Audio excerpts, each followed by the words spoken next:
நோய் நோய் எங்கெங்கு திரும்பினாலும் நோய் தான். ஆஸ்பத்திரி தான் பெருகி போச்சு, பள்ளிக்கூடம்லாம் குறைஞ்சி போயிடுச்சு. நோய் இல்லாத வீடுகளே இல்லை. அந்த வீடுகளில் 4 பேர் இருக்கிறார்கள் தான் 4 பேர்களுக்கும் நோய் இருக்கிறது. இந்த நோய்களுக்கு மருத்துவமனைகளும் மருந்துகளும் தான் தீர்வா என்றால் இல்லை. வீட்டின் சமையலறை இருக்கிறது அல்லவா, அந்த சமையலறை தான் மருத்துவமனை.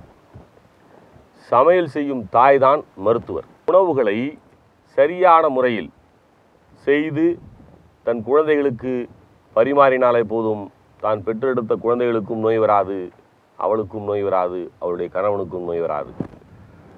ஆனால் இன்றைக்கு தலைவலி, வயிற்று வலி, காது வலி, இரத்தச்சோகை எதுவாக இருந்தாலும் இன்றைக்கு மருத்துவர்களை நாடி போய் கொண்டிருக்கிறோம், மருத்துவமனைகளை நாடி போய் கொண்டிருக்கிறோம்.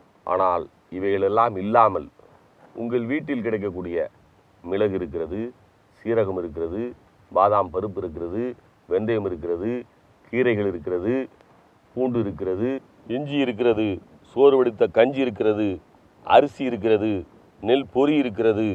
இப்படி எல்லா வகை உணவுப் பொருள்களை கொண்டும் அல்லது உணவுக்காக சேர்க்கப்படுகின்ற உபப்பொருள்களை கொண்டும் மருந்துகளை உருவாக்கி கொள்ளக்கூடிய சக்தியை சித்தர்கள் நம்மளுக்கு அருளி சென்றிருக்கிறார்கள். அந்த சித்தர்கள் கூறிய முறைப்படி எல்லோருக்கும் தேவையான நம்ம வீட்டு வைத்தியம், ஒவ்வொரு நோய்களுக்கும் சிறு சிறு வைத்தியங்களை வீட்டிலிருந்தே செய்து கொள்ளலாம். இந்த கற்றுத்தரக்கூடிய இந்த செய்திகள் இருக்கிறது அல்லவா, இந்த செய்திகள் எல்லாம் புதிதாக எந்த விஞ்ஞான ஆய்வகங்களிலும் கண்டுபிடிக்கப்பட்டதல்ல. பல ஆயிரம் ஆண்டுகளுக்கு முன்பே தமிழன் வீடுகளில், தமிழனுடைய சமையலறைகளில் நடந்த ஒன்றைத்தான் கேட்கப் போகிறீர்கள், பார்க்க போகிறீர்கள்.